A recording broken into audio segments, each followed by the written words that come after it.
dois vous avouer, je me sens très ingrat parce que je me suis présenté, mais sans présenter mes frères de cœur.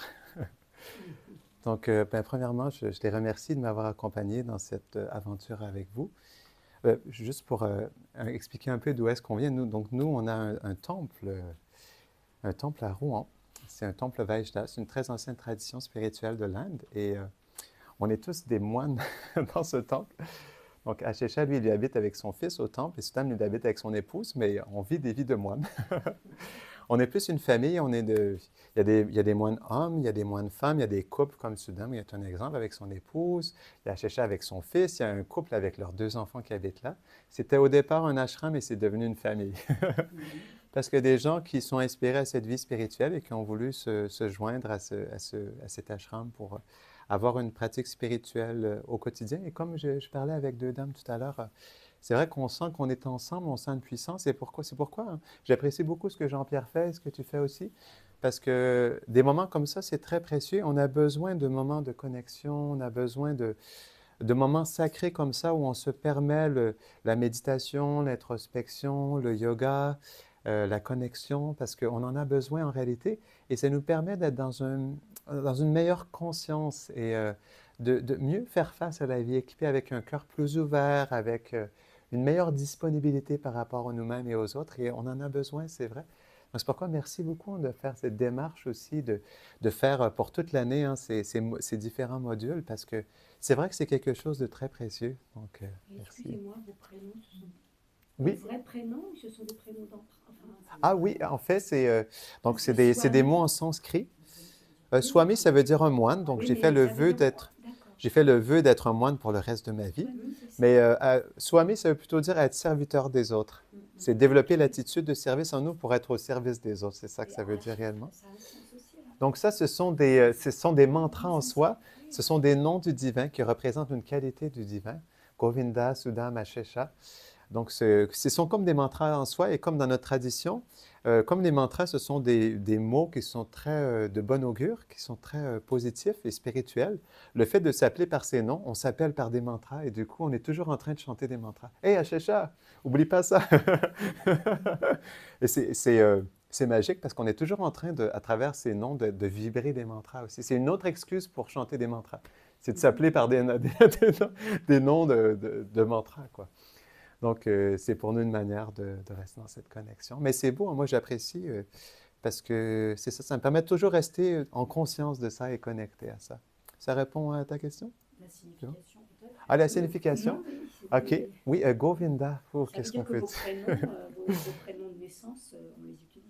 Ah, ben, mon prénom de naissance est Hans Leblanc, Melnick. Non, on vous appelle plus par vos prénoms de naissance. Ben, je veux dire, quand je vais à l'aéroport et tout, quand je parle à ma famille, bien sûr, ils ne m'appellent pas Govinda. Voilà. Ah, ben, ça dépend. une Des fois, découverte. ma famille, comme sont habitués que je suis moine, ils m'appellent aussi Govinda. D'accord. Mais disons que dans la vie de tous les jours, lorsqu'on est ensemble, qu'on est dans notre vie d'ashram, on s'appelle par ces noms spirituels. Mais ça dépend des circonstances, Oui, je vous voilà, dirais. Ils sont Ça dé... ouais. Donc, ça veut dire. Ça veut OK, dire donc quoi? c'est comme pouf, c'est une autre bonne question parce que ces mantras oui. veulent dire beaucoup de choses. Et OK. En fait, OK. Ouais, Govinda, c'est très beau parce que Govinda, c'est cet aspect de la vie qui protège les personnes saintes, les saints. C'est cet aspect qui protège les animaux aussi et qui nous permet de connecter nos sens à une réalité plus spirituelle. C'est ça que ça veut dire, Govinda. Et donc, Sudam, est-ce que tu veux dire... Qu'est-ce que ton nom? En sanskrit, ça veut dire sobriété. Ah, Sobriété. c'est beau. Et après, Sudama, c'est un ami intime de Govinda. C'est ça que ça veut dire.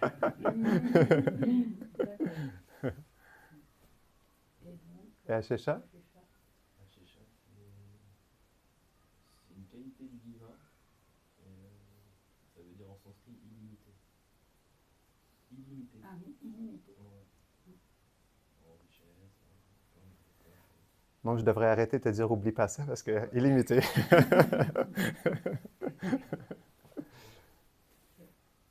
C'est bon? Est-ce que par rapport à ce qu'on a discuté tout à l'heure, c'est vrai qu'on a brassé beaucoup de choses, est-ce qu'il y a d'autres questionnements ou d'autres réflexions avant qu'on discute d'autres choses? C'est bon? Tu baignes dans l'huile? Est-ce que tu peux juste redire les 5? Oui. Donc, dans la Bhagavad Gita, donc c'est 700 versets. Chaque verset est un mantra en soi. C'est une méditation portable. Et même, tu vois, certains d'entre nous, on aime bien répéter les mantras en sanskrit pour l'avoir comme méditation parce que chaque verset est un mantra qui peut nous aider à méditer sur quelque chose de très spécial. Comme par exemple, Neha Bikrama Nashosti Pratyavayo Navidyate Salpam Apyasya Dharmasya Trayate Mahato Vayat. C'est un très beau verset qui explique que quand on est sur ce chemin spirituel, il n'y a ni perte ni diminution, et un petit avancement sur ce chemin peut nous protéger du plus grand danger. C'est de tomber dans une situation plus négative karmiquement. Ouais. Donc ça, c'est quelque chose qu'on pourra explorer ensemble aussi. Mais donc c'est ça, on est vraiment bénis par cette connaissance et elle nous permet de comprendre ces différents aspects de la vie. Donc pour rappeler les 5 aspects, qui suis-je? Donc l'âme, on en a parlé. Est-ce qu'il y avait d'autres questions par rapport à ça, l'âme? Parce qu'il y a beaucoup de choses qu'on peut dire, mais juste pour s'assurer que... Question, réflexion par rapport à l'âme, de la nature de l'âme. Il y a d'autres choses qu'on peut dire sur l'âme. On disait qu'elle était sat, qu'elle était éternelle, mais aussi elle est chit. Chit, ça veut dire qu'elle est pleine conscience. Elle est faite pour être dans une connaissance pure, vivre dans une connaissance pure, vibrer dans une connaissance pure. Et Ananda, ça c'est très beau. L'âme, est-ce que quelqu'un sait qu'est-ce que Ananda veut dire? La félicité. L'âme, elle est faite de félicité. C'est pourquoi souffrir, ce n'est pas une condition naturelle pour nous. C'est pourquoi je dirais la meilleure solution, j'étais assistant social, donc j'aime bien dire ça, l'activité sociale par excellence est l'éveil de l'âme. Parce que l'âme, elle est faite de félicité, et c'est quand l'âme s'éveille à sa réalité qu'elle peut faire l'expérience d'un bonheur incommensurable à chaque instant, parce qu'elle est faite pour vivre dans cet aspect illimité de bonheur, Ashesha. Ashesha, Ashesha. Donc c'est ça, c'est très beau. Et comme on l'expliquait, il y a vraiment un message d'espoir à comprendre qui nous sommes réellement, parce que, comme le disait, si on ne connecte pas l'âme avec le karma, c'est vrai que c'est difficile à comprendre pourquoi on souffre, pourquoi on est dans cette situation. Mais si on comprend qu'on est fait pour vivre dans quelque chose de tellement plus merveilleux, que la destination finale de l'âme, elle est tellement belle. Est-ce que vous connaissez le film Le Roi Lion? Tout le monde a déjà vu Le Roi Lion. Il y a un mantra fameux. Est-ce que vous connaissez le mantra fameux du Roi Lion? Hakuna Matata, sans aucun souci, philosophie, Hakuna Matata. Eh bien, ça, c'est très beau. C'est drôle que des gens pensent à ça dans leur œuvre. C'est comme inconsciemment, mais en fait, dans les anciens textes de yoga, c'est expliqué que la réalité spirituelle dans laquelle l'âme, elle est faite pour vivre, s'appelle Vaikunta. Ça veut dire, c'est une réalité dans laquelle il n'y a pas d'anxiété. Comme l'âme, elle est éternelle, il n'y a pas de mort, il n'y a pas de naissance, il n'y a pas de vieillesse, il n'y a pas de maladie, il n'y a pas de problème d'argent. Et les âmes réalisées, des grandes âmes qui ont vécu dans cette réalité, ont écrit des milliers et des milliers de livres là-dessus. Ils nous partagent quelle est cette réalité, comment l'atteindre, la description de cette réalité et le processus par lequel on peut vivre dans cette réalité, même dans cette vie. Parce que Krishna, il explique dans la Bhagavad Gita que même dans cette vie, on peut savourer le nectar de l'immortalité. Parce qu'on est éternel. Même dans cette situation temporaire, quand on éveille notre être, parce que l'âme, elle est éternelle, elle est pleine conscience et elle est faite de félicité, même dans cette vie, on peut faire l'expérience de l'éternité, de la pleine conscience et de la félicité. Et c'est pourquoi le yoga, il est important. Donc, Satchit Ananda, Ananda, la félicité. Donc, d'autres questions par rapport à ça? Qui suis-je? C'est bon? Donc, deuxième, où suis-je? Le monde matériel Prakriti.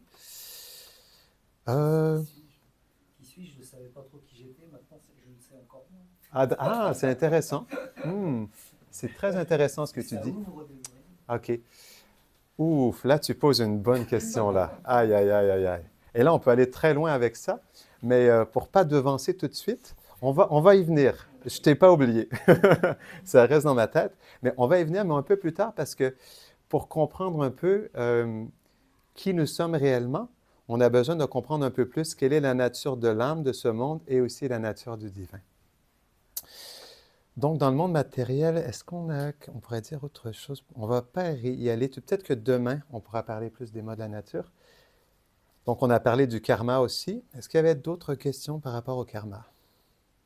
Ce que je dirais, dans ce séminaire, même si c'est vrai que ça fait, comment je pourrais dire, ça peut peut-être faire résistance à l'intérieur de nous, ce que je nous invite à faire, comme ce sont des perspectives spirituelles qui sont très différentes que ce qu'on est habitué de vivre dans notre quotidien ou ce qu'on nous a même éduqué dans notre vie, je vous invite à juste pour le bénéfice d'entrer dans cette expérience de ce qu'est la Bhagavad Gita et de ce processus spirituel, de se placer, même si on n'est peut-être pas tout à fait d'accord avec, de se placer dans ça et comme si justement on serait dans le fait que nous sommes une âme spirituelle avec ce karma qui nous entoure et cette situation matérielle fort compliquée.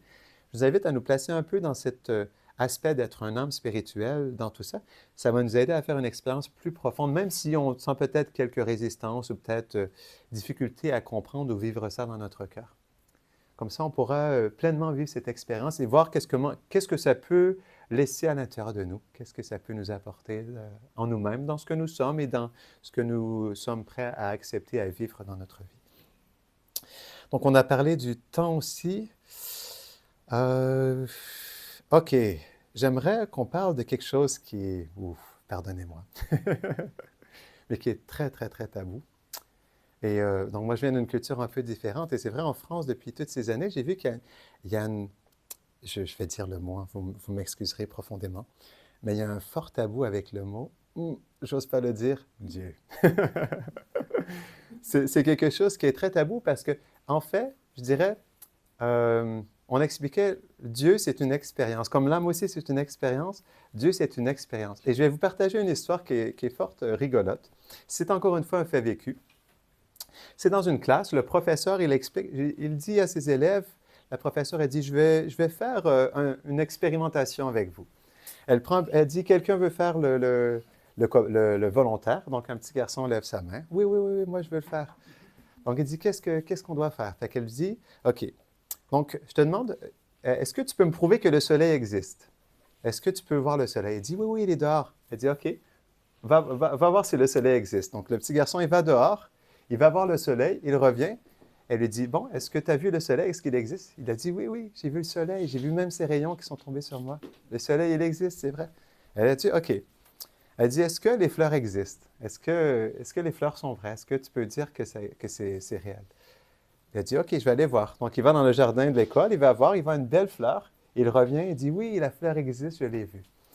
Et donc, elle lui pose la question, elle dit, est-ce que tu peux aller voir dehors? Est-ce que tu peux voir Dieu? Donc, il dit, OK. Donc, il va dehors, il cherche partout, il revient. Elle lui pose la question, elle lui dit, est-ce que tu as vu Dieu? Et elle dit, non, je n'ai pas vu Dieu. Elle a dit, alors, Dieu n'existe pas.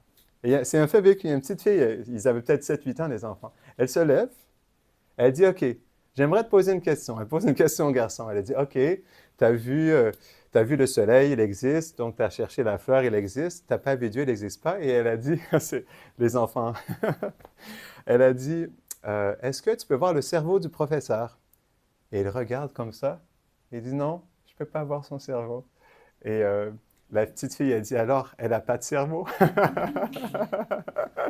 C'est drôle parce que cet exemple-là nous montre juste qu'en fait, quand on ne voit pas, on n'arrive pas à croire ou à faire l'expérience de quelque chose, mais comme par exemple, on ne voit pas notre mental, on ne voit pas le sentiment chez quelqu'un, et même si on ne voit pas le sentiment, même si on ne voit pas le mental, même si on est conscient, mais on ne voit pas cette conscience.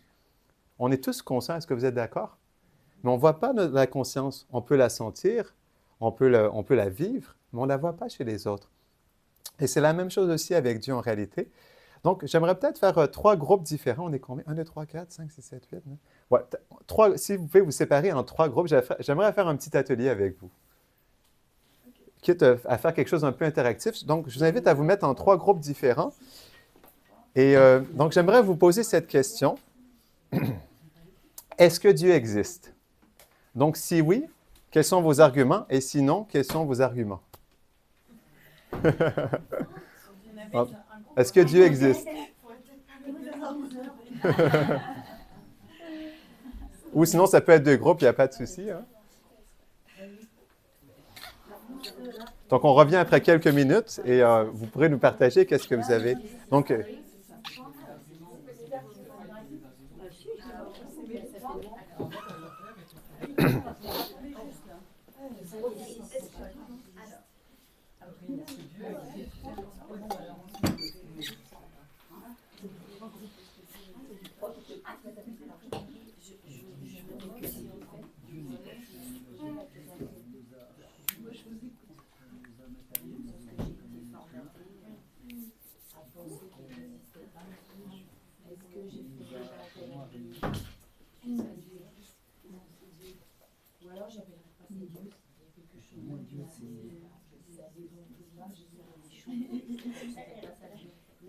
C'est d'où on vient et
qu'est-ce que tu crois? Dis-moi dans la doctrine dans laquelle je suis profondément plongé.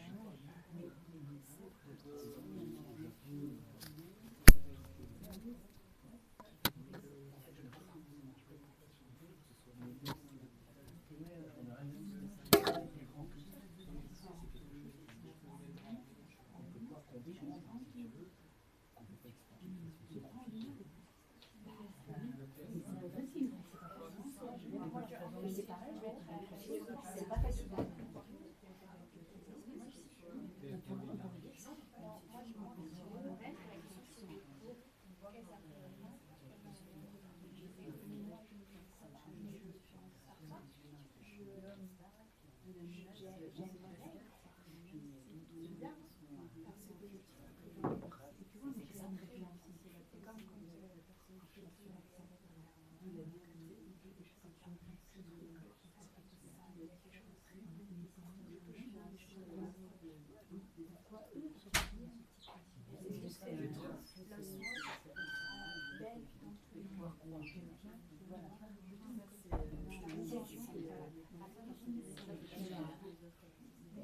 relie à l'UG du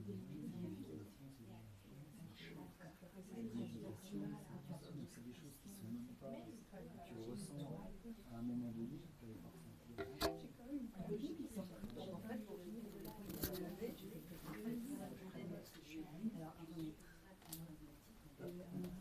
Dieu me semble en fait.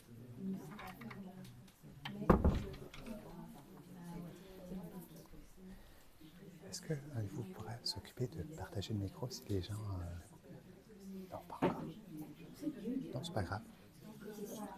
Ouais, je ferai le montage après. Ouais. Après.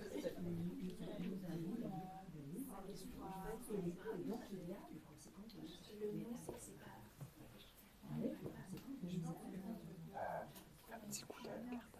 Un petit coup de carte. Un petit coup de...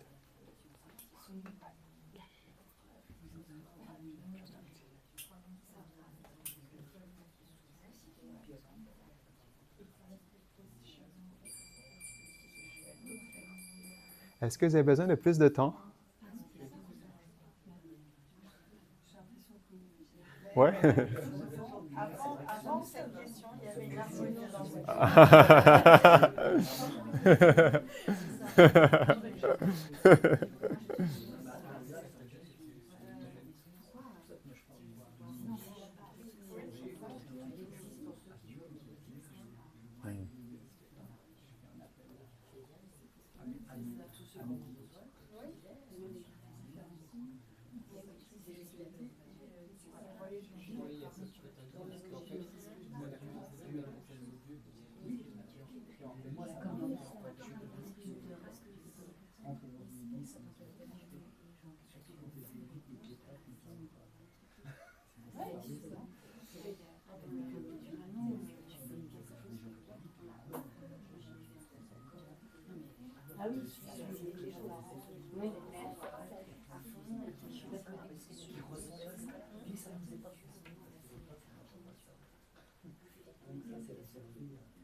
Après, on fait de la manipulation.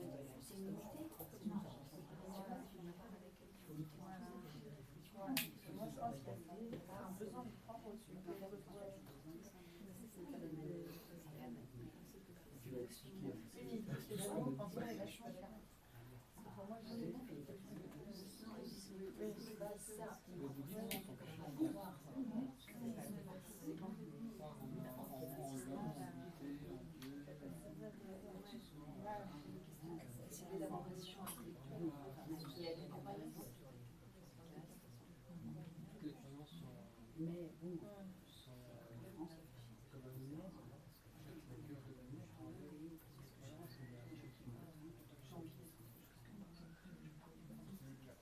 vas expliquer.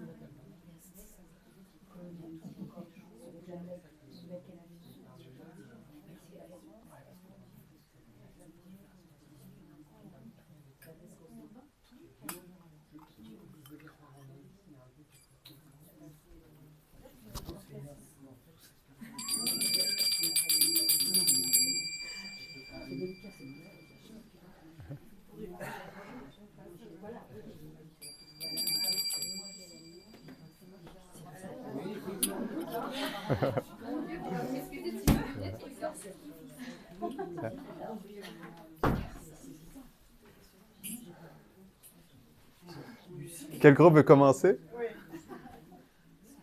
Donc, est-ce que Dieu existe? Si oui, quels sont vos arguments? Et sinon, quels sont vos arguments? Lucie a plein de choses à dire là-dessus.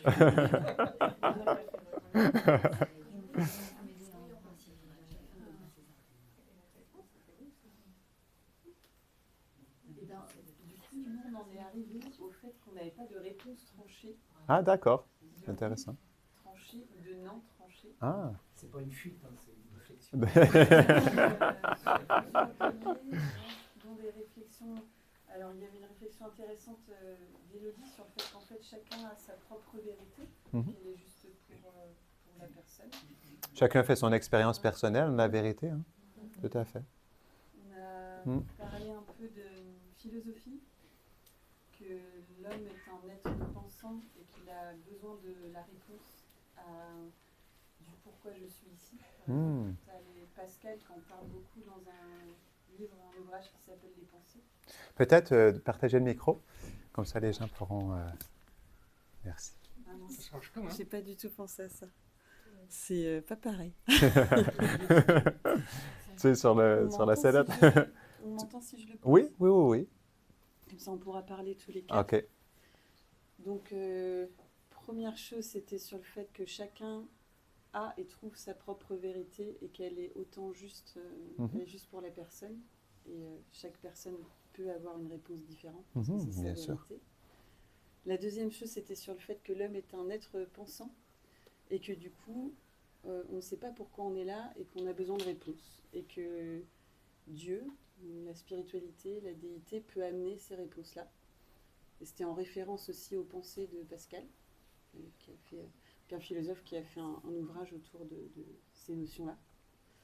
Après, on a beaucoup parlé du fait qu'on voyait la spiritualité et le sacré comme étant une expression du sacré, mais qu'on ne mettait pas forcément le mot de Dieu derrière.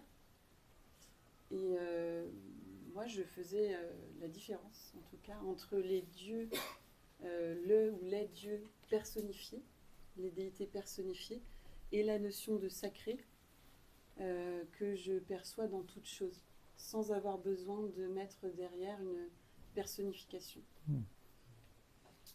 Voilà. Et Christian, tu étais dans cette veine-là aussi, que tout était le sacré et la spiritualité. On se posait la question du un Dieu ou plusieurs dieux. Mm. Et pour moi, ça dépasse ça, quoi. Ça, c'est une manière de nous, entre guillemets, nous apporter. Les religions ont personnifié ce mot-là pour peut-être le rendre, puisque les gens qui allaient vers ces religions, en fin de compte, n'avaient pas obligatoirement étudié la connaissance suffisante peut-être pour aller au-delà.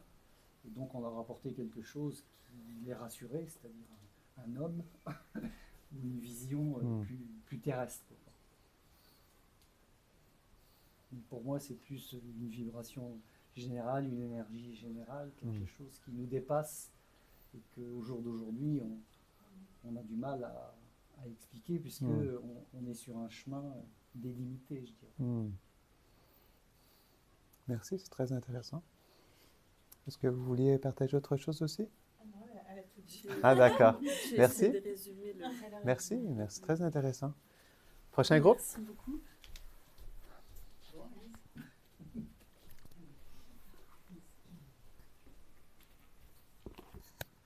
C'est pour moi, ça. Mais oui, c'est devant toi. L'idéal, c'est de le mettre le plus proche possible, si ça vous va. Moi, j'aime pas parler au micro. Mais alors, nous, Dieu existe-t-il? On ne sait pas trop, au fait. Hein. On est un petit peu agnostique. Alors, avec des Entre les deux aussi. Ouais, avec des arguments différents. Ah non, vas-y. Non, là, excuse-moi, on a chacun un aussi. avis individuel, là, on ne peut pas donner les mêmes C'est une réponses. question très personnelle, en fait. Oui, c'est vrai. Oui, Voilà. c'est vrai. Après, moi, je rejoins Christian, Lucie, sur le fait que, pour moi, toute vie est sacrée. Donc, voilà. Moi, c'est plutôt ça, ma croyance. Et on doit respect à toute vie. Donc, voilà, ma spiritualité, s'il y en a une, elle est là. Elle n'est pas ailleurs. Voilà. Et donc, c'est d'où mes interrogations sur le karma et après, voilà, sur d'autres choses. Mais, et que voilà, j'essaye de vivre ça au quotidien, dans la non-violence et dans tout plein de choses. Et dans un esprit de justice, d'égalité. Enfin, voilà, je ne vais pas dire la messe, mais voilà. Donc, voilà, après, faut être un peu sur Merci. autre chose. Merci.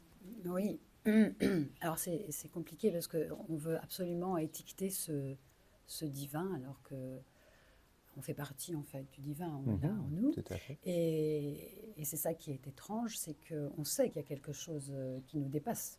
De toute façon, on est persuadé parce qu'on a une conscience, on a une humanité, on a besoin des autres, on aime. Pourquoi l'amour alors que bon, ça n'existe pas forcément dans toute la nature. Il y a de l'amour certainement de façon, enfin, entre les animaux, mais de façon différente. Mais nous, on le vit d'une certaine façon et c'est sacré pour nous, l'amour. D'où vient l'amour, non? Voilà, l'amour est sacré. On a une recherche aussi de paix, d'harmonie, etc. Donc, pourquoi tout ça? Si on se pose ces questions-là, on se dit, bah, il y a forcément derrière quelque chose qui est plus grand que nous. Alors, être agnostique, ça répond pas vraiment, c'est pas ça, c'est on ne sait pas. Donc, on ne saura jamais que peut-être quand on aura quitté notre enveloppe terrestre, et puis là, dans un laps de temps avant de se réincarner ou pas, on le saura. Mais là, on ne le sait pas. Donc, on a besoin aussi dans notre vie, je pense, de grandir, de s'élever, de se bonifier,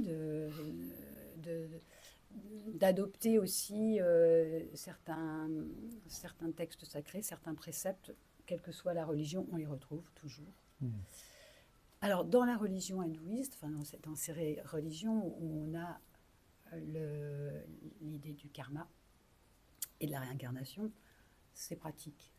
Parce que du coup, ce karma, on se dit, ah bah, tout n'est pas de ma faute dans ma vie, quoi. Il y a quelque chose qui s'est passé dans une vie antérieure, mon âme, bon voilà, était incarnée dans un autre corps, et c'est des choses, et moi je suis en train de le payer, je suis pour rien, quoi. Donc voilà, ça c'est une façon de se dédouaner, et c'est pratique. Alors que dans une autre religion, d'autres religions, et ça n'existe pas. Donc du coup, on n'a pas ça, on ne peut pas se raccrocher à ça, on n'a que le paradis. La résurrection, des choses comme ça. Donc, mais la résurrection, elle reste la résurrection, voilà, on ne sait pas où, mais c'est pas sur Terre. Donc du coup, pas de karma. C'est pour ça que je pense que cette idée de bonne action, de roue, là, qui nous ramène à nos responsabilités, c'est intéressant. C'est peut-être dans cette religion-là, avec ce divin-là, que je retrouve peut-être le plus de justification à mes actes, que j'ai envie d'aller dans ce sens et de le communiquer à mes enfants et de leur faire comprendre qu'ils vont le savoir rapidement et ils le savent. Mais s'ils n'en prennent pas conscience, si personne ne leur dit à un moment, ils vont continuer parce qu'ils auront l'impression que c'est injuste. En fait, non. Ça n'est pas forcément injuste parce qu'il y a un retour de bâton sur ce qu'on fait. Le karma de vie en vie, là, c'est plus difficile parce que moi, j'ai horreur de la justice et j'ai horreur de la souffrance inutile. Donc, des enfants qui souffrent, des enfants qui meurent, des enfants qui meurent de faim, de soif. Enfin, pourquoi ils sont là, quoi? À quoi ça sert? Surtout s'ils vivent que quelques heures. Surtout si... Là, c'est la grande question pour moi. Le divin n'est pas là pour réparer ce qui se passe sur Terre. On a le contrôle de nos vies. Sauf que là, je coince. Parce que là, je ne sais pas pourquoi ça arrive, ça. Donc, qu'est-ce que je peux mettre de divin derrière? Sauf l'histoire du karma. Mais à quoi bon faire naître un enfant dans la souffrance de quelques mois, quelques années, ou handicapé gravement, ou je ne sais pas. À quoi bon, quoi? Ça, c'est pas, pour moi, le divin, il y a de la compassion, et là, il n'y en a pas. Enfin, c'est là que j'ai du mal. J'ai besoin des réponses, j'ai besoin de cheminer. Oui, c'est quelque chose qu'on peut explorer davantage. Oui, intéressant. C'est ce point plus spécifique. Voilà. Merci. Enfin, voilà, mais bon, le divin, c'est en chacun de nous, on espère qu'on a tous une part de divin et on le sent, parce que dans notre sangha, on sent beaucoup de divin. Merci.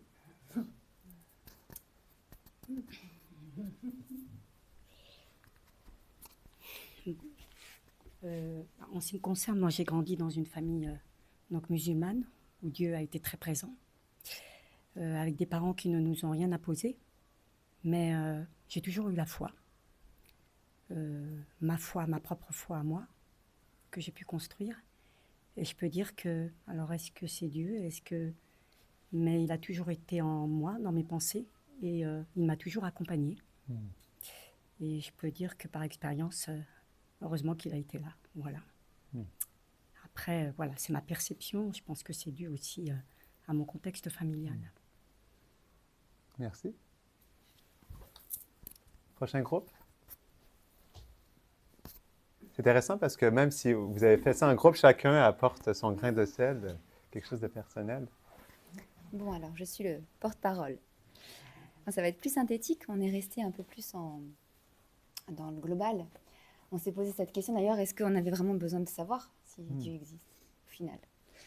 Parce qu'il est, bon, il est clair. Après, il y a certaines variations qui font que certaines croyances où il n'y a pas vraiment de croyance en un Dieu précis, mais on croit tous en quelque chose. Après, définir ce que c'est, pourquoi, comment, est-ce qu'au final, est-ce que c'est nécessaire? Alors, dans l'aspect du oui, Morgane a défendu une très belle idée, c'est que croire en Dieu, c'est très beau. Il y a quelque chose de... Il y a aussi un grand message d'espoir. D'ailleurs, on s'est fait la remarque que souvent, on se réfère à Dieu dans les moments où ça va moins bien. Hein. Donc, et on a tous des anecdotes qu'on a eu besoin de parler à quelque chose, de se référer à quelque chose dans les moments plus compliqués. Donc voilà, c'est une aide dans les moments difficiles. Dans la partie du non, on s'est demandé le non, parce que parfois on peut penser que ça ne nous aidera pas de croire en quelque chose, on n'a pas besoin de ça. Donc voilà, ce sont les différents aspects. On était resté un petit peu sur cette idée-là. Dites-moi, hein, les filles, s'il y a des choses que vous voulez rajouter. C'était ça, c'était cette ambivalence de... Enfin, peut-être ce qui bloquait peut-être davantage, et vous en parliez, c'est peut-être le mot Dieu finalement, qui selon les cultures peut être un gros tabou ou quelque chose d'enfermant ou pas compris.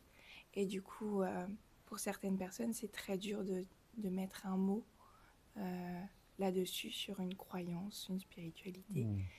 C'est ça qui peut freiner le fait d'avouer qu'on croit peut-être en quelque chose. Mais voilà, donc, qu'importe peut-être, mais du moment que ça fait du bien. Merci. On avait aussi le poids culturel aussi. Oui. Je pense que ces questions-là, on n'y répondait pas de la même manière. En Inde, typiquement, ouais, c'est ça. Ça doit être même pas la question. Ouais. Mais non, il y a ce côté très... il faut qu'on ait des réponses. Quoi. Mais en fait, parfois, c'est chiant. Quoi. En fait, il faut peut-être juste apprécier ce qu'on s'offre. Et moi, je vais vous raconter une toute petite histoire. C'est très rapide. Parce que ça fait écho à... Enfin, je ne sais pas si ça mettra de l'eau au moulin d'ailleurs, et peu importe, mais c'est juste un partage très simple. Quand j'étais petite, moi, je n'ai pas grandi dans une famille où on parlait beaucoup de Dieu. Je pense que mes grands-parents étaient plutôt pratiquants, mais on n'a jamais été élevés comme ça. Et pour autant, moi, je rejoins un peu Christian sur... J'ai toujours eu l'impression de croire en quelque chose. Et donc, quand on me demandait si je croyais en Dieu, je disais, je ne sais pas en quoi je crois, mais je crois en quelque chose. Et quand j'étais petite, à chaque fois qu'il m'arrivait un truc pas cool, et que j'avais besoin de me faire pardonner ou de désirer quelque chose, je m'adressais à cette chose qu'on ne qualifiera pas parce qu'on ne sait pas trop au final. On va l'appeler Dieu parce qu'on lui a mis un nom. Et en fait, à un moment donné, je me suis dit, mais Claire, mais en fait, Dieu n'est pas un génie. Mais Dieu ne va pas te rendre moins malheureuse ou réparer une frustration. Et j'avais toujours cette phrase de me dire, mais arrête de parler à Dieu quand tu as besoin de quelque chose. Parce que c'est pas un génie. Débrouille-toi. Trouve les solutions. Voilà, c'était juste une petite anecdote. J'ai grandi avec ça. Merci. Et je l'appelais souvent à Noël, d'ailleurs. Non, je plaisante. Est-ce que vous voulez dire quelque chose? Un manque d'objectivité, je pense. D'accord. Si, prends le micro pour montrer en quoi tu manques d'objectivité. Chacun partage son expérience personnelle. C'est différent pour chacun. Pour commencer. Moi, j'ai grandi dans un milieu... Le micro. Ouais, pardon. J'ai grandi en fait dans les quartiers très mal famés. Je suis né dans le 93 et j'ai une vie pas mal mouvementée de par mon contexte familial. J'ai perdu ma mère à l'âge de 6 ans d'un cancer et j'ai eu un père par la suite très castrateur. qui a été dans le déni du décès de ma maman. Il voulait pas en entendre parler tellement ça lui faisait mal, quoi. Donc, il m'a complètement fait occulter, en fait, le souvenir de ma mère. C'est que c'était un tabou, on ne pouvait pas vraiment en parler. Donc, en plus de ça, il était très castrateur. Donc, dans le 93, je ne sais pas si vous connaissez la réputation du 93. Donc, j'ai fait tout ce que fait quelqu'un dans le 93, la violence, le deal, la drogue, toutes ces choses-là. Par la suite, assez rapidement, à l'âge de 21 ans, je me suis retrouvé à la rue. Donc dans cette position-là, comme on disait tout à l'heure, je ne sais plus on partageait, mais on disait que bon, à un moment on peut se dire bon bah c'est de la faute de mon père, de ci et ça. Et je voulais pas me dire ça en fait, parce que si on est dans cette condition-là actuellement, c'est qu'on est tout seul avec nous-mêmes et il n'y a personne d'autre à ce moment-là. Donc il fallait que je comprenne le pourquoi du comment j'étais dans cette situation-là. Et surtout, enfin il y avait aussi une déception amoureuse. J'étais avec une fille de l'époque et j'étais fou amoureux, comme on a tous pu l'être. Et bah ça s'est fini et je me suis retrouvé à la rue. Elle m'a mis entre guillemets à la rue. Je ne suis pas resté trop longtemps, juste assez pour savourer la particularité de se retrouver à la rue, sans famille, sans rien. Et là on est face à nous-mêmes. Et bah là, comme tu disais tout à l'heure, bah là on appelle. Là on appelle parce que bah y a plus rien. J'ai pu comprendre par la suite, parce que maintenant j'habite dans un temple. Je vis en tant que moine, le pourquoi du comment je me suis retrouvé dans cette situation-là. Et pourtant, sur le moment présent, c'est la pire des choses. Et pourtant, ça a été une bénédiction par la suite.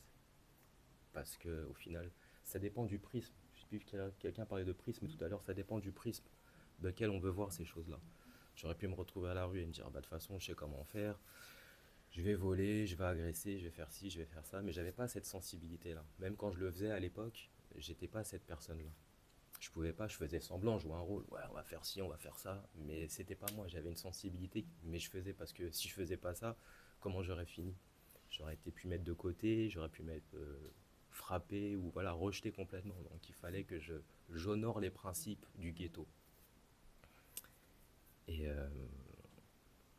donc quand je me suis retrouvé à la rue, il fallait que je trouve une solution.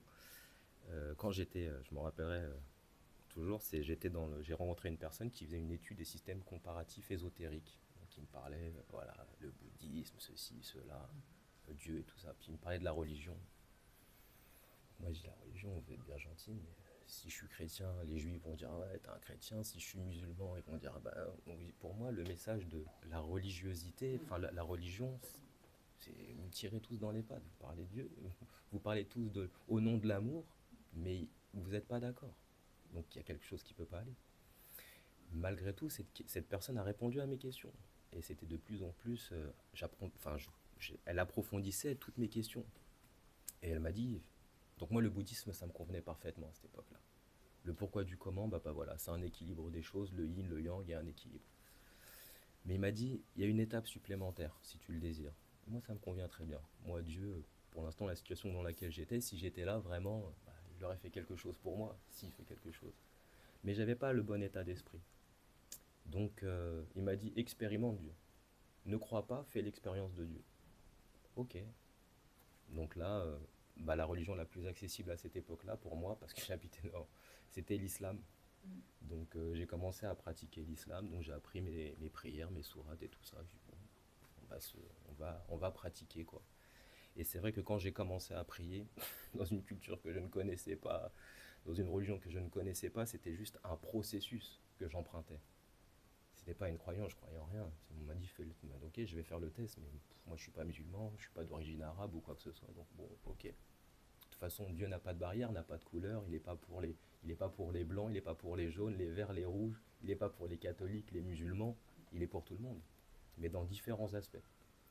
Et j'avais plus ou moins compris ce principe-là, mais il fallait que je l'expérimente. Et quand j'ai commencé à prier, j'ai vu qu'il se passait quelque chose en moi. Et là, je dis, oh, je tiens quelque chose que j'ai jamais pu tenir auparavant. Tout ce qui était la famille, tout ce que la famille me disait, ou les dictats sociétales de, il faut faire comme ça, il faut une famille, il faut des enfants, il faut un travail pour être bien, pour être équilibré. Tout ça n'avait plus de substance. Là, je trouvais quelque chose qui prenait prise, en fait, en moi-même. Il n'y avait rien d'extérieur. Pourtant, j'étais dans la misère ultime, affectivement, émotionnellement, psychologiquement. Je me droguais à cette époque, j'avais besoin de me droguer pour me déconnecter. Même à une époque, je pouvais même plus me droguer parce que quand je me droguais, je devenais fou. Et quand j'ai goûté à ce substrat-là, ces substances-là, d'une simple prière, tout a changé. Et de fil en aiguille, j'ai rencontré le Vaishnavisme, mais j'étais un sympathisant parce que quand j'allais dans un temple, ils parlaient tous hindi ou anglais. Moi, je ne parlais pas, donc ni l'anglais ni l'hindi, le bengali. Donc, j'ai pas accroché. Mais il y avait le végétarisme, il y avait le fait de ne pas faire de violence. Et ça venait toucher ma sensibilité. Et là, je me dis, ouais, être végétarien, ouais, c'est pas mal ça. Donc, petit à petit, malgré moi, j'ai commencé à pratiquer, mais à un petit niveau, quoi. Et puis, il y a maintenant 6-7 ans, je suis tombé sur une conférence de notre maître spirituel. Et j'ai vu un être débordant de joie, d'amour, d'humour, et qui venait lui aussi d'un milieu skinhead, d'ultra-violent et tout ça. Mais je me dis, parce que moi, je ne pouvais pas être un religieux, je ne pouvais pas être un moine. Typiquement, avoir le vêtement de, voilà, je suis un moine, bonjour, enchanté, je vais prendre une posture comme ça, je vais parler comme un moine. Je ne pouvais pas faire ça. Il fallait que je reste moi-même.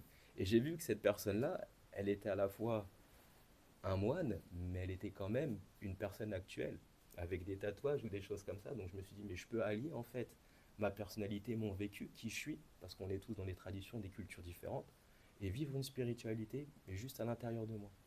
Et j'ai pas besoin de l'exposer et de jouer un rôle, de jouer le religieux. Et j'avais jamais entendu cette conception-là. Et ça venait synthétiser parfaitement mon rapport actuel des choses dans une société ou dans des familles où Dieu c'est tabou ou quoi que ce soit. Non, là j'ai fait une expérience. Et quand on fait une expérience, on n'est plus dans la croyance. Donc voilà, c'est à partir de là que j'ai fait le choix de donner ma vie à cette perspective, si je puis dire. Merci Ashecha.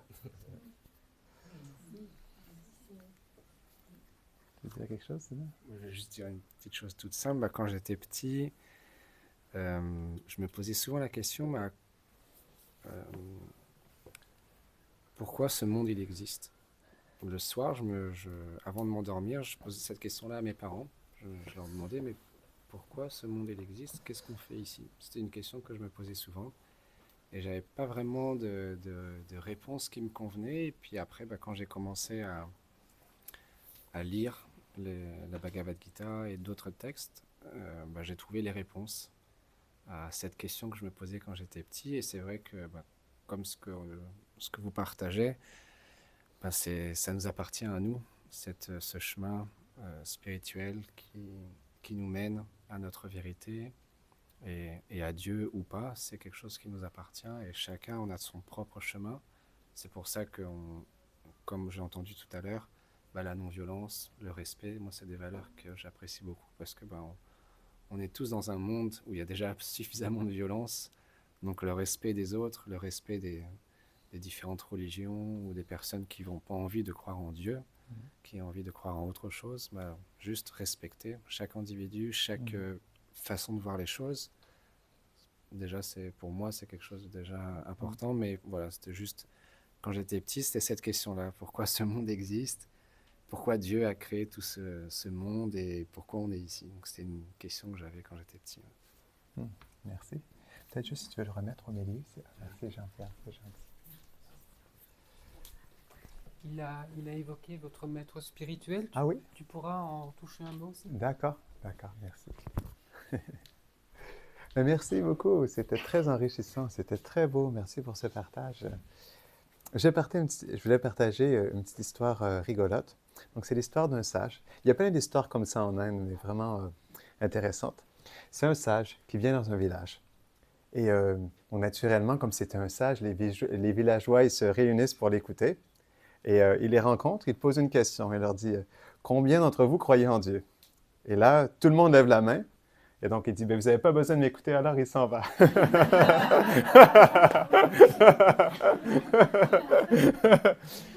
Fait que là, les villageois, ils se sont dit, non, mais on voulait l'entendre parler, là, il est parti, qu'est-ce qu'on va faire? Fait que là, le chef du village, il a réuni tous les villageois, il a dit, OK, s'il revient demain, on fait une chose. S'il dit, est-ce que vous croyez en Dieu? Il n'y a personne qui lève la main. Donc là, il revient le jour suivant. Et là, il revient, il s'assoit sur la place du village, la place centrale, et il pose la même question. Est-ce que vous croyez en Dieu? Et là, personne ne lève la main.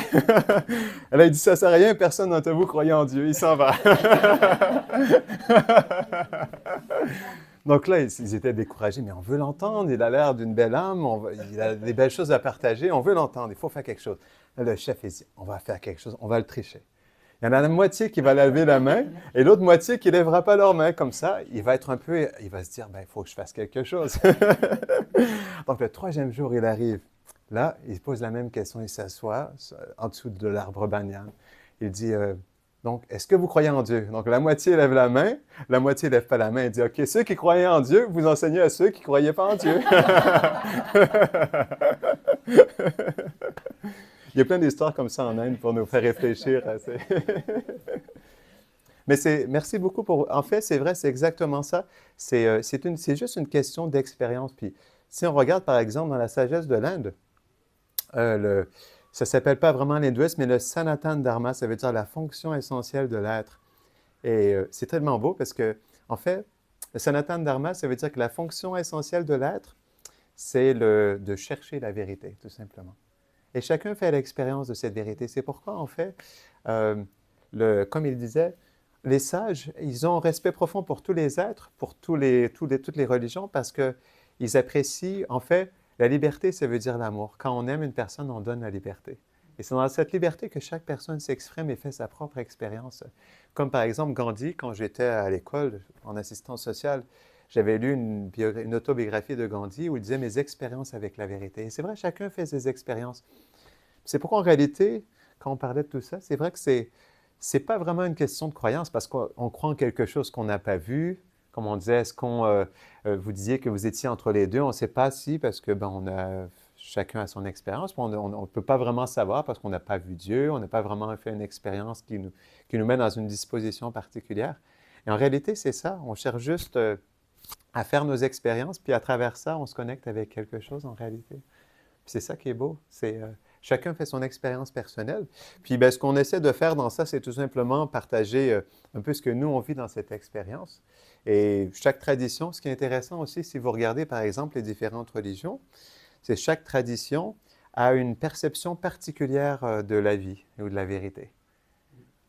Et c'est ça qui fait que c'est unique en réalité, parce que comme la vie, elle est de toutes sortes de facettes, elle est illimitée, eh bien chaque personne se connecte avec un aspect particulier de la vie et fait son expérience personnelle dans ça en réalité.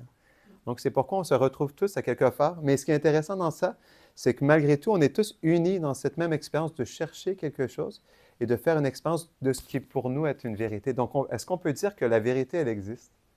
Est-ce qu'on peut, parce qu'on fait l'expérience de quelque chose, non? Qui pour nous est vrai? Non? Qu'est-ce que vous en pensez? Est-ce qu'il y a une différence pour vous entre une croyance et une expérience? Je vais vous poser la question. Oui. Oui? Quelle est la différence? On peut croire en quelque chose qu'on n'a pas expérimenté. Ah, d'accord. Ah, c'est intéressant.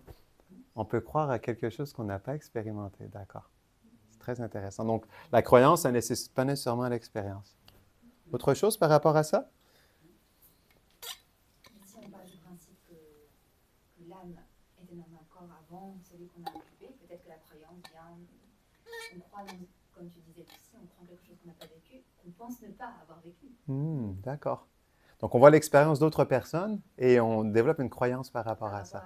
Notre âme aurait peut-être vécu l'expérience à laquelle d'accord. on n'a pas vécu dans notre corps actuel, mais Okay. elle aurait peut-être vécu dans une vie passée, qui fait qu'on y croit sans l'avoir vécu. Ah, d'accord, intéressant. Comme une impression qui est là, dans le subconscient. On a déjà vu, quoi. D'accord. Ah, c'est intéressant.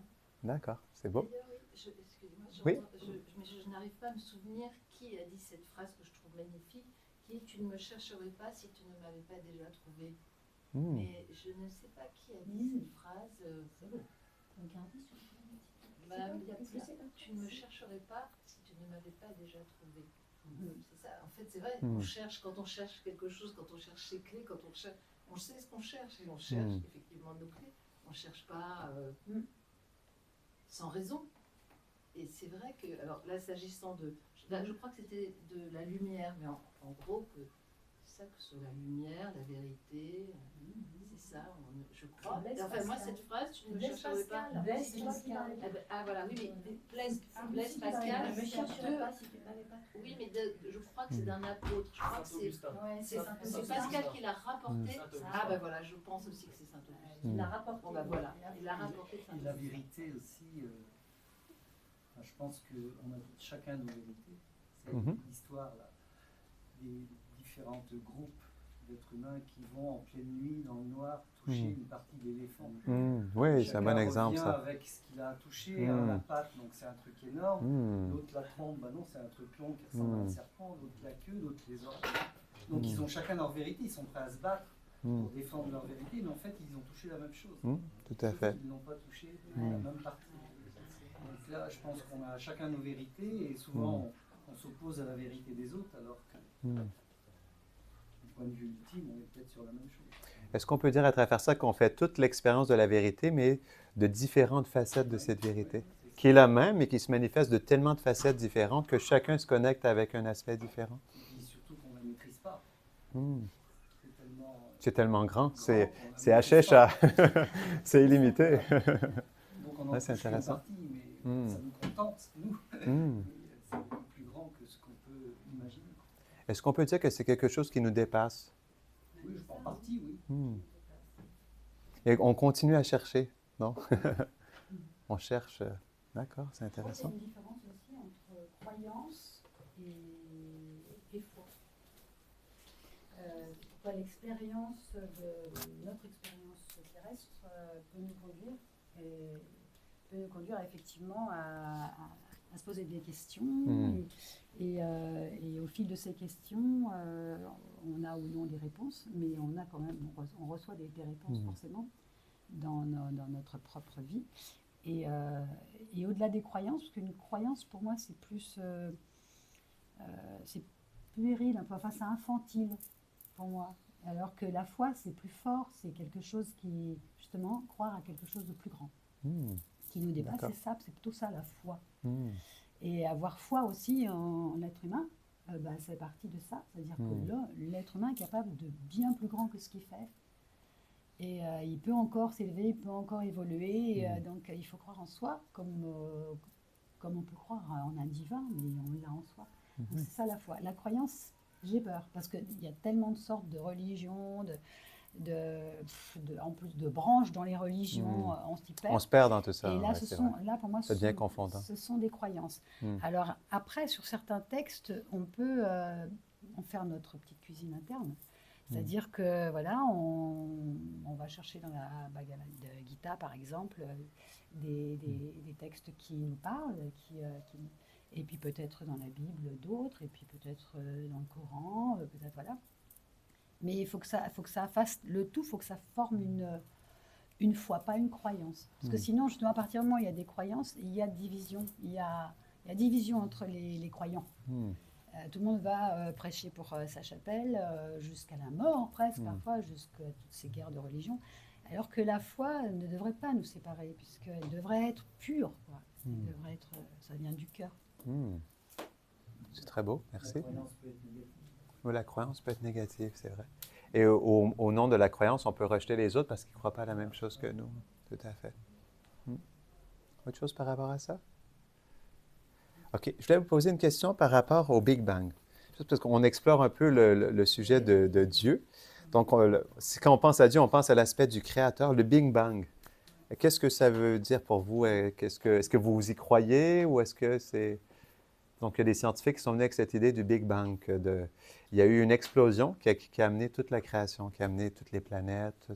Mais est-ce que ce n'est pas simplement le commencement de la capacité à la science d'expliquer? Ah, d'accord. Si ça se trouve, avant le Big Bang, il y a eu plein de choses. Nous, on est arrivé là, point, quoi. Donc, on a peut-être encore plein de choses qu'on n'a pas expliquées qui sont passées avant ce qu'on appelle aujourd'hui le Big Bang.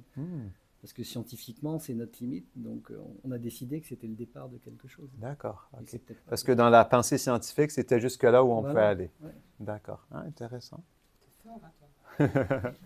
Autre chose par rapport à ça? pense qu'on n'est pas seul dans l'univers. Donc ça veut dire que moi, personnellement, je pense qu'on n'est pas seul. Bon, je ne crois pas aux petits hommes verts, enfin, c'est pas ça, je veux dire. Je veux surtout dire que le Big Bang, c'est notre petite planète, voilà, avec nous, comme on est fait, avec des bras, des jambes, des yeux, voilà, tous ces sens qui nous nourrissent, etc. Mais je suis persuadée qu'on n'est pas les seuls. Et que l'idée du divin, c'est l'univers. Quand on parle d'univers en expansion, pour moi, je suis là, expansion, comment l'univers peut grandir, c'est pas possible, parce que c'est illimité. Donc, on n'a pas pu explorer plus loin, mais on n'est pas les seuls. Il y a d'autres endroits où il y a d'autres êtres vivants, et pourquoi ils seraient forcément comme nous, mais que tout ça, ça fait partie du mystère. Du divin. Macro est identique au micro. Tout à fait. Bien sûr. Autre chose par rapport à ça, au Big Bang? Je vais vous poser une question. Si je mets une bombe dans la salle de yoga et je la fais exploser, est-ce qu'elle va manifester la salle de yoga et toutes les personnes qui sont ici? Si je prends une bombe, je la place au centre de la salle et je la fais exploser, est-ce qu'elle va manifester toute la salle de yoga? Imaginez-vous, il n'y a rien. On prend juste une bombe, on la place au centre ici, on la fait exploser. Est-ce que cette bombe, elle va manifester toutes les personnes qui sont ici, qu'elle va créer, qu'elle va exprimer, qu'elle va se faire sortir? Est-ce que vous pensez que de cette bombe, tout va sortir? Elle va les détruire. C'est ça, elle va les détruire plutôt. Donc, est-ce qu'une bombe peut créer? Non. Est-ce que la bombe atomique à Hiroshima, est-ce qu'elle a créé quelque chose? Elle a détruit, non? Non, je veux amener la réflexion, essayer de... Pardon? Oui, c'est ça. Est-ce d'une bombe, la création peut venir?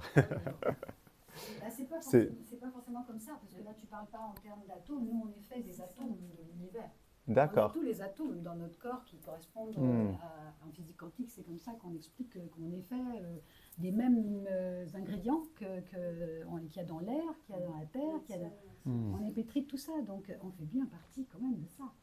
Et ça veut dire que quand il y a eu le Big Bang, je ne sais pas combien de temps ça s'est passé, mais à partir d'une projection, enfin d'un petit bout de planète, de Terre, c'est aggloméré tous ces éléments qui font partie du tableau de la physique, et que petit à petit, ce qui est plus intéressant et plus mystérieux, c'est la première cellule. C'est là que ça se passe, parce que là, pourquoi? Comment? C'est là que l'idée du divin, pour moi, arrive. Mais est-ce qu'il y avait quelque chose avant la bombe, comme tu disais? Par exemple, si la bombe, elle a commencé quelque part, mais si elle a commencé quelque part, est-ce qu'il n'y avait pas déjà l'espace et le temps avant, s'il y a une bombe qui est apparue? Si on appelle ça le temps, puisque dans l'espace, il n'y a plus de temps. Est-ce que ça veut dire qu'il y avait déjà peut-être un univers pour soutenir une bombe qui explose, non? Oui, il y a eu un phénomène. Il y a quelque chose avant, non? En tout cas, il y a une grande confusion. Le questionnement, il continue. Oui, c'est ça. Mais il y a comme une grande confusion par rapport à ça, à la création, parce que ce n'est pas tout à fait clair non plus. OK. Je voulais poser la question. Donc, toi, tu disais que c'est très intéressant. Tu disais qu'il y avait plusieurs facettes à la vérité. Mais s'il y a plusieurs facettes d'une même vérité, est-ce qu'on doit accepter toutes ces vérités ou pas? Parce qu'il y a un éléphant. Mais est-ce qu'on peut dire, si pour moi l'éléphant c'est la trompe, ça veut dire que l'éléphant ce n'est pas du tout, ce ne sont pas les jambes, ce n'est pas la queue, c'est que la trompe. Est-ce qu'on peut dire que là, pour toi, c'est le tout? Tu comprends? Non. Qu'est-ce que vous pensez par rapport à ça? Est-ce que si la vérité elle exprime toutes sortes de facettes, est-ce que je peux juste en prendre une ou je dois l'accepter dans son tout, dans tout ce qu'elle est, dans tout ce qu'elle exprime?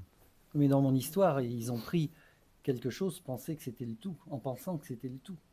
Donc c'est ce que je voulais. Donc c'était pas le tout. C'est ce que je voulais expliquer entre le fait que nous, on n'a pas la vérité. On essaie d'y aller vers la vérité, mais on a notre vérité, et qui pour moi n'est pas globale. Il faut s'étirer sur la trompe, quoi. C'est tirer sur la trompe et puis aller plus loin et toucher le reste. C'est ce qu'on essaie de faire quand on cherche la vérité.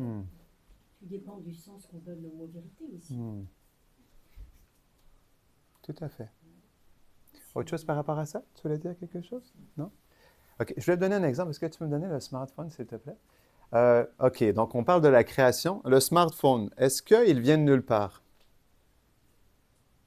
Ou est-ce qu'il a été créé? Et qu'est-ce que ça a pris pour le créer? Une intelligence, non? C'est qui a créé le premier smartphone? Tu veux dire les matériaux pour le Ouais. fabriquer? Qu'est-ce que ça a pris pour créer un smartphone? C'est un téléphone intelligent, non? Ça a pris une intelligence, non? Il n'est pas venu de nulle part, le smartphone. Donc, est-ce que vous êtes d'accord qu'il y a une personne avec une conscience, une intelligence, qui a réfléchi et avec sa conscience, qui a réfléchi, qui s'est assis pendant des heures et des heures, peut-être même voir des mois et des années, comme par exemple à Graham Bell, ou toutefois les chercheurs qui ont cherché pendant des années pour trouver une solution à leur recherche scientifique. Donc, est-ce que vous êtes d'accord qu'il y a quand même une personne avec une intelligence, une conscience et des choix qui a pensé comment créer un smartphone, mettre des applications à l'intérieur? Avec un smartphone, on peut commander du McDonald's, on peut appeler sa copine, on peut regarder un film. On voit qu'il y a plein d'applications. Hein? Donc, c'est pourquoi c'est un téléphone intelligent. Donc, oui, c'est ça exactement. Et je vais vous donner un autre, on est dans la réflexion pour essayer ensemble de démystifier tous ces différents aspects de la vérité. Et donc, est-ce que vous avez déjà entendu parler du design intelligent? Est-ce que ça vous dit quelque chose? Donc, le design intelligent, c'est une équipe de chercheurs. Ça a commencé dans les années 50-60. C'est des chercheurs, des scientifiques, comme des neurologistes, des biologistes, ceux qui travaillent avec les cellules. Ils ont fait des recherches, puis ils ont vu que, en fait, je vais vous lire un peu ce que j'ai trouvé, je trouvais ça intéressant. Donc, ils expliquent que certaines caractéristiques du monde vivant sont mieux prises en compte par l'existence d'une cause intelligente que par celle d'un processus aléatoire, non dirigé, comme la sélection naturelle de Darwin. La vie n'émerge pas par hasard d'une manière ou d'une autre d'un substrat matériel ou non vivant, mais semble avoir été présente durablement dans la matière sous forme d'information, ce qui suggère que la matière peut être une réalité dérivée aux secondes. Le réseau d'informations contenu dans les plus simples ou les plus petits systèmes vivants comme la cellule, ils disent qu'elle est si sophistiquée que c'est irréductiblement complexe, qu'il témoigne de l'existence d'un type d'intelligence. Ils vont être virés. Ils ont été virés, oui. Ils ont été virés. Donc là, on parle de chercheurs, des scientifiques qui n'ont aucune expérience de Dieu, aucune croyance, aucune foi, aucune méditation, qui sont des chercheurs purs et durs, qui sont obligés d'accepter dans leur expérience de la vie le design intelligent, qu'il y a une intelligence supérieure parce qu'ils ont vu dans les molécules et les protéines que l'agencement des molécules et des protéines, il est tellement parfait que c'est impossible pour eux que ça soit fait au hasard. Donc, s'il n'y a pas de hasard, comme par exemple pas Dieu, mais Einstein a dit, Dieu n'a pas joué au dé avec l'univers. Donc, si ça a pris une personne avec tellement d'intelligence pour créer un smartphone, qu'est-ce que ça a pris pour créer une molécule parfaite, qui est mathématiquement parfaite et que, selon ces scientifiques, n'est pas possible d'être manifestée par le hasard, par le pur hasard. Donc, s'il n'y a pas de pur hasard, il y a quoi alors? Tu sous-entends que la cellule a une âme? Dans le concept de la Bhagavad Gita, chaque être vivant est une âme spirituelle. Donc, dans la cellule, selon la Bhagavad Gita, dans la cellule, il y a une âme. Il y a une âme. Et donc, c'est parce qu'il y a une âme que la cellule est extraordinaire, justement, si on regarde selon les principes de la Bhagavad Gita. Mais donc, OK, on revient à ça. S'il n'y a pas de hasard, selon ce principe du design intelligent, s'il n'y a pas de hasard, il y a quoi? C'est quoi l'opposé du hasard? Parce qu'il y a les dualités dans ce monde. Est-ce qu'on peut dire s'il y a le jour, il y a la nuit? S'il y a le bonheur, il y a le malheur? Et s'il y a le hasard, il y a quoi d'autre? L'évidence, c'est quoi?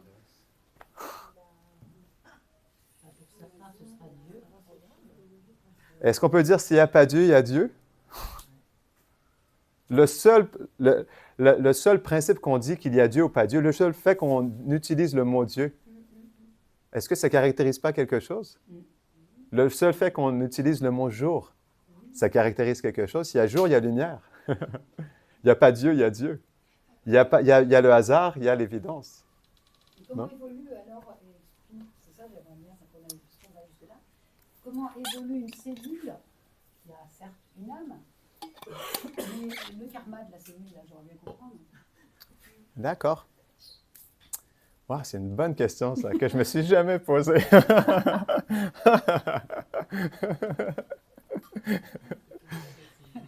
En fait, Puisque de toute c'est façon, OK. là, c'est Oui, un oui, bon OK, karma. d'accord. Ben là, il y a Darwin qui m'est venu en tête. Merci, Darwin. Merci, Darwin. Merci pour ton aide. Intervention de Darwin, là. C'est une connexion directe avec Darwin dans mon cœur. Donc, Darwin, il parle de la théorie de l'évolution. Oui. En fait, dans les principes des anciens textes de yoga, cette théorie-là, elle est plus dans le cycle d'évolution de notre conscience qui fait qu'on prend différentes espèces vivantes pour que graduellement notre conscience s'éveille à des aspects supérieurs de notre réalité. Donc, par exemple, si on regarde, si on regarde dans ce principe qu'on est tous des âmes spirituelles dans chaque être vivant, le chien ne peut pas réfléchir sur Dieu comme l'être humain. Ou la fourmi, même si elle est consciente, elle est vivante, mais elle n'a pas la capacité de réfléchir parce que sa conscience, elle est recouverte par une couche qui est plus dense, qui ne lui permet pas de réfléchir sur... Est-ce que vous êtes d'accord là-dessus? Un chien ne peut pas réfléchir s'il est une âme ou pas. Si c'est une personne vivante, eh bien, il est vivant, il a un cœur, il peut avoir des sentiments même, mais il n'est pas dans cette capacité de réfléchir. Donc, dans les anciens textes de yoga, il y a ce principe que la vie humaine, elle est très précieuse parce que c'est la seule espèce vivante qui permet de réfléchir sur la vie, sur la vérité. Est-ce que vous êtes d'accord avec ça? Est-ce que vous pensez que votre chien, votre chat peut réfléchir s'il est une âme ou pas? Exactement. C'est ce que Darwin il explique, l'instinct. L'animal, il vit par instinct, mais l'être humain, il vit par... Pardon? Il vit par le raisonnement. Il vit par l'animal n'a pas de raisonnement, il n'a que l'instinct. L'humain, il a un instinct, mais en plus de ça, il a un raisonnement. Il y a de l'intelligence chez l'animal, il y a de la tendresse, de la... Ah, ben bien sûr, bien sûr. Ce sont des êtres vivants. Parce qu'on est quand même à la base des anciens animaux, là. On est encore même des animaux, hein. Et, parce qu'on va encore évoluer, je suppose. Mais, voilà. Mais c'est ça. En fait, voilà, il y a la tendresse. Donné, ben oui, on est devenu bien sûr. humains, mais pendant tout un tas de centaines, millions d'années, enfin, je sais pas, on était des cellules et après on est arrivé à une branche humaine. Ça veut dire que jusqu'à temps qu'on ait cette conscience, comme tu dis, cette intelligence et ce pouvoir de se demander d'où on vient, c'est là qu'est née l'idée de Dieu. C'est à partir de là qu'est née l'idée de Dieu, parce que sinon, dès que l'Homo sapiens, voilà, c'est l'Homo erectus même, s'est levé et a commencé à être maître de son destin, et il a déjà eu l'idée de quelque chose qui le dépassait. D'accord. Ah, c'est intéressant. Mais avant que l'Homo sapiens réfléchisse à ça, est-ce qu'il n'y avait pas une présence particulière? Est-ce qu'il n'y avait pas tout dans la création qui se manifestait naturellement au-delà de l'Homo sapiens qui pensait si Dieu existait ou pas? Je suis d'accord. Est-ce qu'il n'y avait pas déjà quelque chose qui était en route, comme les cellules qui ne sont pas le hasard? Bien sûr, bien sûr. Mais je suis d'accord avec toi depuis le début là-dessus, il n'y a pas de souci. Donc, mais pourquoi est-ce que le divin attend je ne sais pas, quelque chose qui se passe dans la conscience de l'animal qui est devenu homme pour lui infuser ces idées-là, par exemple. Ça, c'est l'amour. Hein. Ouais. Ça, c'est l'amour. Ouais, parce que l'amour, c'est la liberté. Et si le divin existe, il ne peut que donner la liberté à tous les êtres. C'est pourquoi, même dans la Bhagavad Gita, Krishna il explique ce principe intéressant que Dieu, pour les personnes qui veulent l'oublier, le recouvre. Il dit que Dieu, il est la source de l'oubli, du souvenir et de la connaissance. Et donc, pour ceux qui veulent l'oublier, Dieu leur permet d'oublier. Et pour ceux qui veulent se souvenir de lui, Dieu leur permet de se souvenir. Je vais vous partager une histoire intéressante par rapport à ça. Donc, c'est un homme, il va chez le barbier. Le barbier lui dit, il parle avec le barbier et tout, parce que les barbiers, ils aiment parler avec leurs clients. Et là, le barbier lui dit, Dieu n'existe pas. Les gens souffrent, et le client, il part et il revient. Il lui dit, les barbiers n'existent pas. Je suis allé dans la rue, j'ai vu plein d'hommes avec une barbe et des cheveux longs. Et le barbier, il dit, s'ils ne viennent pas me voir, comment je pourrais leur couper les cheveux? Et là, le client, il dit, voilà ta réponse. Si une personne ne se tourne pas vers Dieu, comment est-ce qu'elle pourra les servir? Qu'est-ce que vous pensez de ça? C'est intéressant, hein? Donc là, on parle qu'on fait notre expérience, mais par exemple, quelqu'un va dire, dans mon expérience, Dieu n'existe pas parce que c'est son expérience, mais une autre personne va dire, dans mon expérience à moi, Dieu existe parce que je fais l'expérience de Dieu. Donc, est-ce qu'un chercheur ou n'importe qui, est-ce qu'on a osé faire l'expérience de Dieu? Est-ce que, comme par exemple, Ashecha disait, je me suis permis de prier et j'ai vécu une expérience dans ça. Donc, on se permet quelque chose et on vit une expérience dans ça. Mais si on ne se permet pas quelque chose, Est-ce qu'on peut dire, parce qu'on n'a pas fait l'expérience, que la chose n'existe pas? Qu'est-ce que vous en pensez? Il y a beaucoup de chercheurs, à la fin de leur vie, on finit par se dire qu'il y a quelque chose de supérieur, comme Einstein. Einstein, hein? On parle d'un pur scientifique, hein? Puis lui, il était dépassé par ça parce que lui-même ne pouvait pas avoir une formule parfaite. Je vais vous donner un exemple. Est-ce que vous avez déjà vu le film « L'homme qui jouait avec l'infinité » ? C'est un beau film, je vous invite à le regarder. C'est un Indien qui cherchait la formule de l'infini, comment calculer l'infini. C'était un hindou en Inde. Imaginez-vous, pensez, OK, je vous laisse essayer de réfléchir. Comment est-ce que vous pensez qu'il a trouvé la formule? Il a passé des années à chercher cette formule. Comment calculer l'infini? Et comment est-ce qu'il a trouvé la formule au final? En buvant énormément. Donc, comme c'était quelqu'un qui était hindou, il priait Vishnu dans son cœur. Et c'est en priant Vishnu intensément qu'à un moment donné, dans son cœur, il y a eu une révélation, puis il a reçu cette formule dans son cœur en priant Vishnu. C'est quand même intéressant. Et souvent, les scientifiques ou les chercheurs qui ont trouvé, qui ont découvert quelque chose d'extraordinaire, comme Newton ou Graham Bell, ils disent pour la plupart d'entre eux la même chose. Ce n'est pas qu'ils étaient en train de chercher et de travailler sur quelque chose. Pour la plupart du temps, pour la plupart d'entre eux, c'est qu'ils étaient en train, juste tout bonnement en train de cuisiner ou de marcher quelque part comme Newton qui a vu la pomme tomber. Et il y a comme une idée de génie, mais ce qu'ils expliquent, c'est qu'il y a comme une éclair qui est tombé à l'intérieur d'eux. Ils ont comme eu un flash et là, ils ont dit « Wow, c'est ça! » Mais d'où ça vient, ce flash-là? Qui donne l'expérience de ce flash-là? Si eux, ils réalisent que ça ne venait pas d'eux. Comme l'hindou qui a reçu la formule de l'infini dans son cœur en priant. C'est particulier quand même. Moi, ça me pose question. Oui. Ça, parce que, en fait, je trouve que il n'y a que l'humain qui cherche à comprendre et qui mentalise tout le temps parce qu'il ne supporte pas de ne pas maîtriser, de ne pas comprendre et donc jusqu'à toujours donner des réponses à tout parce qu'il faut que tout soit expliqué et ça me pose question sur la notion d'humilité dont on parlait. Que chez l'animal, il vit là, au moment présent et il ne se pose pas la question de l'après, la fin. Et je trouve ça plus vrai. C'est particulier ce que je viens de dire après tout ça. C'est très beau, c'est très beau.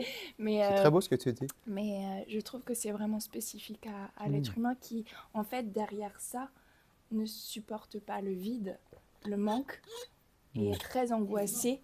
Du coup, la mort. Du coup, la mort, bien sûr. Et est très angoissé et cherche tout le temps à combler ça. C'est très beau ce que tu dis. Donc, il y a une belle simplicité, une belle innocence, une belle simplicité dans l'animal qui fait qu'il ne se pose pas des questions, il est juste tout simplement dans l'acceptation de ce qu'il y a. Il vit dans l'instant présent, voilà, en réalité. Complètement. Et du coup, ça me... Parfois, et là, ça dénote avec le côté de la pleine conscience. C'est très beau ce que tu dis. Je sais pas. Mais ça me... Donc, pour toi, d'être dans cette innocence, dans cette simplicité, c'est ça la pleine conscience? Oui. Tu as tout à fait raison. Oui, comme un enfant. En fait, c'est très beau ce que tu dis. Mais il y a des êtres humains comme ça. Mon mari est très comme ça. D'accord. Il ne se pose pas 36 questions. Il vit le moment présent. Oui, c'est tout à fait... En fait, c'est très beau ce que tu dis. Puis, à ça, c'est... merci pour ta réflexion. Parce qu'en fait, la vie, elle est très simple en réalité. Elle est tellement simple que pour nous, on se complique parce que c'est comme pour l'être humain, ça a besoin d'être compliqué. Tandis que c'est supposé être simple. Les choses sont comme elles sont. Par exemple, tu vois, les oiseaux, eux, si un être humain, il lâche un sac de grains sur la place centrale d'un village, les oiseaux ne vont pas voler, partir avec tout le sac. Ils vont prendre un petit peu de grains puis ils vont repartir dans leur nid. Tandis que l'être humain, s'il le voit, qu'est-ce qu'il va faire? Il va prendre tout le sac, il va le ramener chez lui. Oui, parce qu'il pense pas forcément il pense à l'angoisse de ne pas avoir assez. Vous voyez, et je trouve qu'on est toujours dans ce truc-là, de la peur, l'angoisse de mort. C'est exactement ça. Non, je pense que c'est vraiment l'être humain qui Tout à fait. Qui est fondé comme ça. Et il en faut un peu d'angoisse, il faut un petit peu. Mais parfois un peu plus de légèreté nous ferait un peu être plus terre à terre. Le désir de toujours avoir, de toujours vouloir plus, de toujours chercher, vouloir comprendre. C'est aussi... Est-ce que ça voudrait dire qu'on n'a pas besoin de se poser de questions? Oui. Qu'est-ce que vous en pensez? Est-ce que se poser des questions est nécessaire dans la vie ou on devrait juste faire les choses dans un automatisme? Peut-être que ne pas se poser de questions, c'est pas forcément être en automatisme, c'est juste par moment. Juste, on parlait de plus grand que soi, d'être dans l'être. Et au final, les animaux, le chien qui se roule par terre et qui est super content et qui profite de l'instant présent, il y a des philosophes qui disent que les chiens sont les plus grands philosophes parce que du coup, ils profitent de l'instant présent et ils ont vraiment compris, en fait, mais sans chercher, parce qu'ils sont plus dans l'être que dans le faire. Et là, de comparer l'automatisme ou la pensée, pour moi, c'est pas la bonne... C'est pas le bon mot, hein, c'est vrai. Quel mot tu utiliserais, toi? Moi, j'utiliserais plus, d'un côté, il y a les pensées, et d'un côté, il y a aussi la légèreté de vivre l'instant. Et ça ne veut pas dire qu'il y a une notion d'automatisme. Si j'en reviens à ce copain chien là qui est super content et qui se roule par terre parce qu'il a envie de se gratter le dos et qui est hyper en joie de ce moment-là, c'est un moment tout simple, mais il n'est pas dans l'automatisme non plus. Il est juste... il est dans la spontanéité. Dans la spontanéité, voilà. C'est peut-être plus ce mot-là d'ailleurs. Spontanéité. Instant présent, spontanéité. Est-ce que vous connaissez l'histoire de Saint François d'Assise? Il y a un très beau film sur Saint François d'Assise avec la musique de Donovan. Tu l'as déjà vu, Jean-Pierre? C'est beau, hein, ce film-là. Saint François d'Assise, il était dans une telle simplicité. Et son père, qui était un homme riche et tout, il n'arrêtait pas de lui dire « Mais pourquoi tu jettes les vêtements? » Parce que lui, il sentait qu'il était un enfant de la nature. Hein. Il était dans une telle simplicité. Et comme il a vu son père dans une telle colère, parce qu'il avait donné ses vêtements à des pauvres, il s'est présenté nu devant son père, il lui a donné ses vêtements comme ça, puis il dit « Maintenant, je suis libre. » Il est parti comme ça dans la nature. Et quand il était dans la forêt, il voyait son frère, le soleil, sa sœur, la lune, son frère, l'arbre, sa sœur, la fourmi. Il était toujours dans cette appréciation qu'on est tous une grande famille et qu'on est fait pour être en harmonie tous avec les uns avec les autres. C'est beau, hein, cette simplicité de cet enfant, cette innocence que Saint François d'Assise il exprimait. Autre chose par rapport à ça? Oui, la spontanéité, oui, tu demandais s'il fallait cesser de se poser des questions. Non, en fait, non, je pense qu'il faut surtout cesser de vouloir à tout prix des réponses et d'accepter qu'on n'a pas forcément de réponse. D'accord. Ah, c'est intéressant. Poser des questions, c'est déjà avancé. Tout à fait, tout à fait. Donc, d'accepter, donc, ça prend une humilité, non? D'accepter qu'on n'a pas toutes les réponses. C'est pas toujours facile. Autre chose par rapport à ça? Je me disais juste, qu'est-ce qu'on fait depuis 3 heures? On se pose des questions. Et je rejoins beaucoup Morgane sur sa vision des choses. Je pense qu'on partage tous cette idée-là, mais c'est aussi... c'est toujours, on fait toujours cette expérience de devoir savoir si c'est bien ou mal. Peut-être que tout dépend du type de questions qu'on se pose aussi. Et enfin, pour le coup, moi, heureusement que je m'en suis posé des questions à des moments dans ma vie, pour aussi m'aider à comprendre mieux les choses et à me libérer de ces questions aussi. Enfin, typiquement, le yoga a été pour moi source de grandes réponses à des grandes questions que je me posais. Et si je n'avais pas osé poser ces questions et aller peut-être parfois dans des réponses compliquées, douloureuses, ou, je ne me serais pas libérée aussi de ces questions-là. Donc, je pense que tout est une question d'équilibre. Et puis, tout n'est pas noir et tout n'est pas blanc. Tout à fait, bien sûr, bien sûr. Donc, voilà. Je pense que les gens qui souffrent le plus de leurs questions, c'est des gens qui peut-être ne se posent pas les bonnes, ou en tout cas pas celles qui vont leur apporter les réponses qui feront qu'ils se libéreront de ces questions, qui les emprisonnent un peu aussi. Tout à fait, tout à fait. Voilà. Ça peut devenir un piège. Ça peut devenir un piège, oui. Tout à fait. Et on est la preuve vivante que ce n'est pas piégeux de se poser des questions. Oui, bien sûr. Si on sait prendre le temps de trouver les réponses. Merci beaucoup. Merci. Autre chose par rapport à ça? Jean-Pierre? C'est impossible pour l'humanité de ne pas se poser la question de savoir d'où on vient, qui on est, d'où on vient, pourquoi on est là. Donc, ce sont des questions de base, quoi. Un enfant, comme tu disais, tu avais 5 ans, tu te posais la question de savoir, mais voilà, c'est moi, ça, là, donc je ne suis que ça, c'est pas possible. Donc, on ne pourra jamais empêcher un être humain, il ne pourra jamais vivre comme un chien, quoi. C'est clair que se rouler sur le dos, il pourra le faire, hein, mais à un moment donné, il va dire, bon, j'en ai marre, qu'est-ce que je fais de ma vie? Donc, c'est des questions, c'est indissociable de l'humanité, de se poser des questions. Donc, je pense que on est en train de se tourner en rond, de dire oui, on pourrait vivre dans l'instant présent. Mais oui, mais rien ne nous empêche de faire les deux, de vivre dans l'instant présent, sans se tourmenter, c'est-à-dire, si on vit dans l'instant présent et qu'on se dit, il y a peut-être autre chose, effectivement, au-delà de mon corps, au-delà de ma petite vie, de mes petites habitudes, voilà, du plaisir que je prends à faire ci, à faire ça, de ma famille. Il y a autre chose derrière et ça peut me nourrir aussi. Donc, c'est pas la question. Les questions sont très bonnes. Il faut se poser des questions, continuer à se poser des questions tout le temps. Je pense que c'est riche. Et en plus, on est entouré, quand on a des enfants, de questions. Dès qu'on est petit, maman, pourquoi, papa, pourquoi? Enfin, bon, voilà. Et donc, on ne peut pas passer à côté. On est un point d'interrogation ambulant. Hein. On a au-dessus de la tête. C'est vrai. En plus, on ressemble, je trouve. Hein, on fait ça et voilà, on a un peu la tête.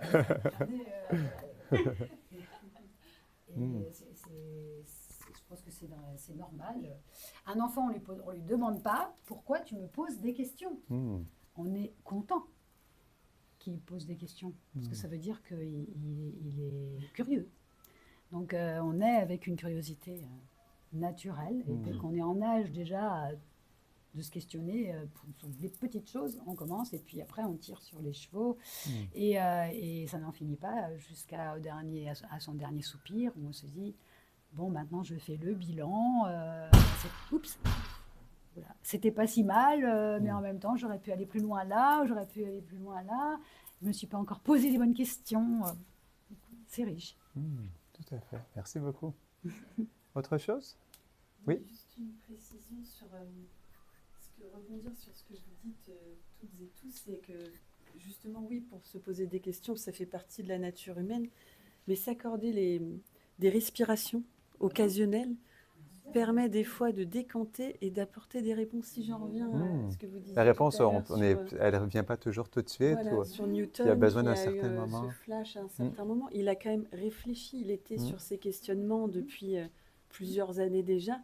Et c'est dans un moment peut-être aussi de respiration où il arrêtait d'essayer de chercher une réponse qu'il a trouvée. Mais ça ne veut pas dire qu'il ne se posait plus de questions. Voilà. Et puis vivre dans l'instant présent pour moi. Oui, c'est ça. C'est tout est normal et utile et fait partie de notre condition humaine aussi. Yoga, tout ça. C'est très yoga, je trouve, se poser des questions et en même temps vivre l'instant présent et en même temps méditer, c'est-à-dire voilà, fermer les fenêtres et les yeux, enfin les fenêtres des yeux et rester en soi-même et tout d'un coup trouver des réponses qui vont arriver à un autre moment. Mais ça infuse. Ça infuse. Merci beaucoup. Est-ce qu'on termine avec un petit mantra avant de... Il reste 10 minutes, on peut terminer avec... Il est 5h à 17h20 17h20. C'est jusqu'à 17h30, c'est ça?